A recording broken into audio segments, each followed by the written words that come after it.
हा व्हिडिओ मातंग भावांनी हा बघा आणि माझ्या बौद्ध बांधवांनी पण बघा आणि नक्की कमेंट करून सांगा की आपला व्हिडिओ कोण्या पद्धतीचा आहे आणि कसा आहे। बाबासाहेब आंबेडकरांचे वक्तव्य काय आहे माहिती आहे तुम्हाला? बाबासाहेब आंबेडकर म्हणतात की माझे 1000 भाषण काहीच कामाचे नाही, पण अण्णाभाऊ तुमचा पोवाडा, तुमचे नाट्य 2 घंटे ठेवलं ना तर लोकांच्या डोक्यात बसते। कारण भाषणाच्या ठिकाणी लोक बसू शकत नाही, पण संस्कृतीच्या कडेला आपण नाट्य रूपात किंवा पोवाड्याच्या रूपात किंवा गीतेच्या रूपात तुम्ही समाज प्रबोधन करत असाल तर तुम्ही चांगलं काम करत आहे, अशी बाबासाहेबांचं वक्तव्य आहे। विचार करा तुम्ही या गोष्टीचा। म्हणून आणि असं समजू नका की बाबासाहेब आंबेडकरांपेक्षा अण्णाभाऊ मोठे, नाही नाही नाही नाही नाही। बाबासाहेब आंबेडकर सूर्य आहे तर अण्णाभाऊ साठे कोण आहे? दिव्याची वात आहे, लक्षात ठेवायचं। पण माझं म्हणणं एकच आहे, हर महामानवाचं वेगळं वेगळं काय आहे कार्य आहे। आपण बाबासाहेबाला किंवा अण्णाभाऊ साठेला आपण एकमेकांना गिनू शकत नाही, कारण बाबासाहेबाचं कार्य मोठं आहे, अण्णाभाऊ साठेंचं त्याच्या परीनं कार्य मोठं आहे, बरोबर नाही का? हे माझं मत आहे। आणि काही मातंग समाजातील काही रील स्टार लोकांनी हा व्हिडिओ बघायचा, कारण त्यांना माझं एकच म्हणणं आहे, अरे तुम्ही वर्चस्व सांगता, मोठं सांगता, पण महामानवाच्या विचारसरणी ह्या लोकांपर्यंत पोहोचू द्या। तुम्ही रील काढा मी ते म्हणत नाही, पण तुम्हाला महामानवाची गाथा हे लोकांपर्यंत पोहोचली पाहिजे। तर त्या चांगल्या सांख्यिकी रूपात, शब्दाच्या रूपात, चांगल्या प्रेमळ भावनेच्या रूपात तुम्ही सांगा। लोकांना बाबासाहेब कळू द्या, अण्णाभाऊ साठे कळू द्या, त्यांचे विचार कार्य कळू द्या। तुम्हाला अण्णाभाऊ साठेच्या जाती जन्माला येऊनही तुम्हाला अण्णाभाऊ साठे कळत नसल तर एक मी जयभीमवाला आहे, बाबासाहेब आंबेडकर जातीतला माणूस आहे, पण मला बाबासाहेब तर माहीतच आहे, पण अण्णाभाऊ साठे पण माहीत आहे। कळलं काय? हे विचारसरणी असल्या पाहिजे, वाचाल तर माहीत होणार। तुम्ही अण्णाभाऊ साठे तुम्हाला फक्त वरवर माहीत आहे, अण्णाभाऊ साठेतील जी जीवनात त्यांच्या घटना काय झाल्या, त्यांनी काय भोगलं तुम्हाला माहीत आहे। तुम्ही डफळं वाजवता, जोगाई करता, पोतराजीपणा करता, ठीक आहे करा, मी काही बोलत नाही, पण अण्णाभाऊ साठे हातामध्ये डफळी आणि आवाजामध्ये शब्दरचना तुम्हाला माहीत आहे। मग आता मी म्हणत असाल की अण्णाभाऊ साठे पण करायचे असं नाही। अण्णाभाऊ साठे हे वैचारिक दृष्टिकोनातून समाजकार्य करायचे, आपल्या कलेतून समाजाला बोध द्यायचे, तसे गाडगे महाराज करत होते। अशिक्षित असूनही शिक्षणाचा रस्त्याने चला असे गाडगे महाराज म्हणत होते। ते म्हणत होते की घरातलं ताट विका, भदाळ विका, हातावर भाकरी खा, तरी आपल्या लेकराला शिकवा। तसे अण्णाभाऊ साठे आपल्या पोवाड्याच्या द्वारे, गीतेच्या द्वारे, लेखणीच्या द्वारे समाज जागृतपणा करत होते। विचार करा, हर महामानवाचे वेगवेगळे कार्य असतात, हर महामानव वेगळ्या वेगळ्या पद्धतीनं कार्य करतो। कोणी गीताच्या आधारे करतो, कोणी पोवाड्याच्या आधारे करतो, कोणी वाजत गाजत करतो, कोणी कीर्तनाच्या आधारे करतो, कोणी शब्दाच्या द्वारे करतो, कोणी भाषणाच्या द्वारे करतो, कोणी आंदोलनाच्या द्वारे करतो। कळलं काय? आणि त्याच्यात आपले अण्णाभाऊ साठे साहित्याच्या द्वारे, लेखणीच्या द्वारे, गीताच्या द्वारे, पोवाड्याच्या द्वारे, नाट्याच्या द्वारे अण्णाभाऊ साठेंनी समाज जागृती केली। कळलं काय? त्यांचे आंदोलन आहे, त्यांचे आंदोलन आहे, पण समाजासाठी जागरूकता एवढी आहे की खूपच। कारण त्यांना जी अस्पृश्यता मिटवण्याचा प्रयत्न त्यांनी केलेला आहे, आपल्या गीतेच्या आधारे, आपल्या लेखणीच्या आधारे, आपल्या पोवाड्याच्या द्वारे।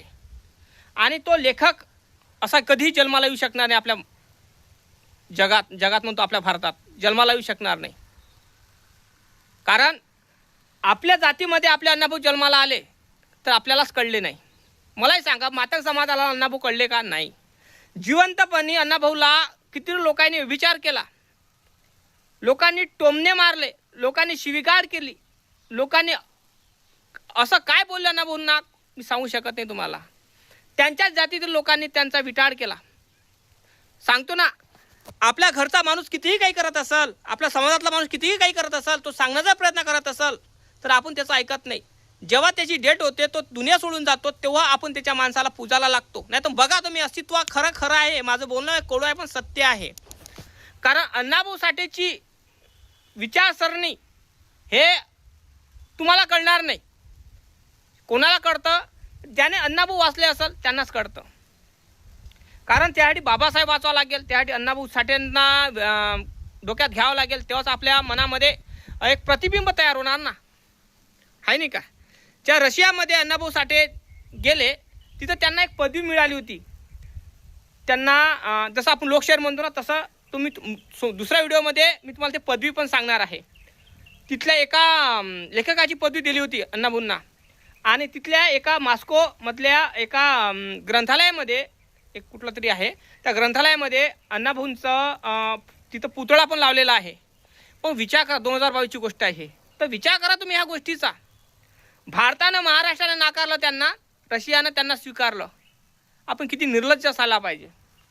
आणि आपण अण्णाभाऊ साठे, बाबासाहेब आंबेडकरांना नाकारलं.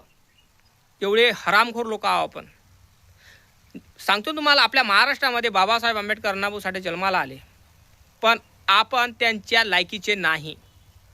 कारण बाहेर ठिकाणी जा, देशोदेशी जा, बाबासाहेब आंबेडकरांचे पुतळे दिसतात. बाबासाहेब आंबेडकरांचे कॉलेज आहे, बाबासाहेब आंबेडकरांचे वसतिगृह आहे, बाबासाहेब आंबेडकरांच्या नावाने कितीतरी लोकांनी काही ना काही बांधून ठेवलेलं आहे, रस्ते हे ते खूपच बाहेर देशात. आणि जेव्हा बाबासाहेब आंबेडकरची डेट झाली होती, ते 135 का 140 का 132 देशांनी आपला स्वतःचा देशाचा देशाचा झेंडा खाली उतरवला होता. विचार करा तुम्ही या गोष्टीचा. आपण बाबासाहेबाला दिलं काय? काहीच दिलं नाही, काही देऊ शकलो नाही. उलटं आपण बाबासाहेबांनी केलेले कार्यावर काय करू राहिलो? आपण तिच्या नाचून राहिलो, मौजमजेनं खाऊन राहिलो आणि दिलेल्या भाकरीचा आपण तुकडे करू राहिलो. कळलं काय? असं केल्यापेक्षा जे दिलेलं आहे ना बाबासाहेबाचं, खाऊच नका ना, कारण मा झालेला आहे आपल्याला. कळलं काय? ह्या जे रील स्टार आहे मातंग समाजांनी, त्या रील स्टारला माझं एकच म्हणणं आहे, भावांनो, व्हिडिओ बनवा, पण असं बनवा की तुमच्या व्हिडिओतून काही ना काही मिळालं पाहिजे, जनतेने बोध घेतला पाहिजे.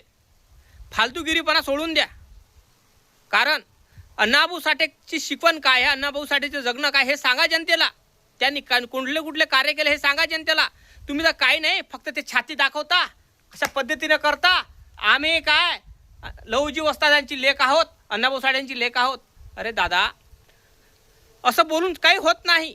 त्यांची विचारसरणी, अरे लय जणाला अण्णाभाऊ साठेचा विचार ते इतिहास माहीत नाही आहे. तो इतिहास सांगा तुम्ही जगाला. लहुजी वस्तादाचा इतिहास माहीत सांगा ना तुम्ही. तुम्ही सांगणारच नाही तर कळणार कसे? फक्त तुम्ही काय म्हणता, आरक्षण आमच्या बापाचं नाही कोणाचं, अशा पद्धती बघतो. अरे काही पडलं नाही याच्यात, काही पडलं नाही याच्यात. त्या रील स्टारला माझं म्हणणं एकच आहे की भावांनो, सुधरा जरा. अशा पद्धतीचे व्हिडिओ बनवल्यापेक्षा तुम्ही अण्णाभाऊ साठेचे विचार सांगा, लहुजी वस्तादाचे विचार सांगा, बाबासाहेबाचे विचार सांगा. त्यांनी कसं काय केलं, कार्य काय केलं, ते नाही सांगू शकत तुम्ही. का नाही सांगू शकत? कारण झोमतीनं तुम्हाला इतिहासच माहिती ना, अनफळांनो. वाचलंच नाही ना तुम्ही. कळलं काय? कितीतरी मातंग समाजातील लोक आहेत, 30-40%, 70% त्यांनी बाबासाहेब वाचले, अण्णाभाऊ वाचले, सगळंच वाचले. आणि त्याची विचारात सरणीत मला सगळे अण्णाभाऊ साठे दिसतात, बाबासाहेब आंबेडकरचे विचार दिसतात. आणि काही लोक असे अनफळ आहे, फक्त गलीवर बोंबलतात, व्हिडिओत बोंबलतात. बोंबलून काही होत नाही. लोकांना सांगा, जो प्रश्न तुम्हाला करतो त्याचं उत्तर द्या, हे म्हणणं गरजेचं आहे. कुठलाही रील स्टार असो, एखादा रील स्टारनं तुम्हाला प्रश्न केला की अण्णाभाऊ साठेंनी काही योगदान केलं नाही, त्यांचं कार्य सांगा, तर खटकन कार्य सांगणं हे गरजेचं आहे. आणि कार्य हे प्रेमाच्या भावनेनं सांगावं. शिव्या देऊन, त्याच्या आई बहिणीला देऊन, त्याच्या बापाला बोलून, शिवी देऊन कार्य हे सांगणं होत नसते. कार्य हे असं सांगायचं असते भावनेनं, प्रेमळ भावनेनं, का समोरच्या व्यक्तीला पटलं पाहिजे. कळलं काय? वाचाल तर शिकाल, वाचालच नाही तर शिकाल कुठून?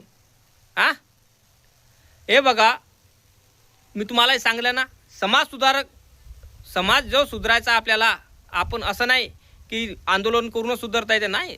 नाट्यक्षेत्रातूनही सुधरवता येतं, कीर्तनाच्या भागातूनही सुधरवता येतं, पोळ्याच्या माध्यमातून सुधरवता येतं, गीताच्या आधारातूनही सुधरवता येतं. कारण बाबासाहेब आंबेडकर स्वतःला कलाकार आहे. बाबासाहेब आंबेडकर स्वतः एक कलाकार आहे, लक्षात ठेवा. बाबासाहेबाला संगीताचं ज्ञान होतं. बाबासाहेब आंबेडकर स्वतः संगीत शिकायचे आणि बाबासाहेब आंबेडकर शिकले पण होते आणि सुंदरसं वाद्य पण वाजवायचे ते. मग विचार करा. म्हणून आपल्या एसटी समाजातील लोक कितीतरी कलाकार आहे, नाट्यक्षेत्रामध्ये तर आहेच. गीताच्या आधारे, पोळाच्या आधारे आपली भजने करतात आणि समाज सुधारण्याचं कार्य करतात. आणि काही लोक त्या डफळं वाजवून स्वतःचं पोट भरतात. पण माझं एकच म्हणणं आहे, तेच डफळं तुम्ही स्वतःचं पोट भरता तर भरता, पण समाज सुधारकेचं काम करा, हे माझं मत आहे. समाज सुधारण्याचं काम करा. जो समाज आहे झोपलेला त्याला जागा करण्याचं काम करा, हे माझं मत आहे. काय वाटतं तुम्हाला नक्की कमेंट करून तुम्ही सांगा. लाईक करा, चॅनलला सबस्क्राईब करायला विसरू नका. जय भीम, जय शिवराज, अण्णाभाऊ साठे.